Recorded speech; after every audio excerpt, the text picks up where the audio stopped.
في يوم زي النهارده ومن 52 سنة كسرنا أسطورة الجيش الذي لا يهزم.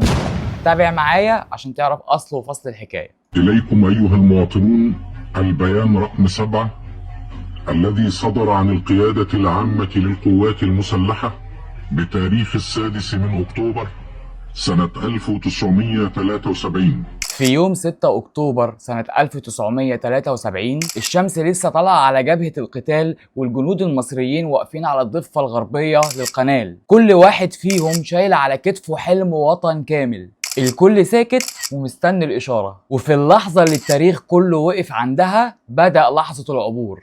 آلاف الجنود بيتحركوا كلهم في وقت واحد، جسور بتتفك وبتتركب في دقايق، دبابات بتعدي القناة والعدو مش فاهم ايه اللي بيحصل. دي مش مجرد معركة، لا، ده كسر الخط بارليف اللي كانوا بيقولوا انه مستحيل يتعدى.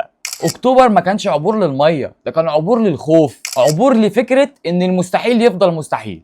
انت مع مصريين يا باشا، وفي ظرف ايام قليلة مصر قدرت تستعيد كرامتها، وبقت الحرب دي علامة فارقة في التاريخ العسكري الحديث كله. خطة خداع استراتيجي، تنسيق عربي، وأول حرب في التاريخ الحديث تتكسر فيها أسطورة الجيش الذي لا يهزم. ومن يومها بقى 6 أكتوبر مش بس ذكرى انتصار عسكري، ده بقى مدرسة في الإرادة والتخطيط والإيمان. كل سنة بنفتكر الدرس، مفيش مستحيل على شعب عايز يعيش حر. وده باختصار كان أصل وفصل العبور، ومش أي عبور، ده عبور المستحيل.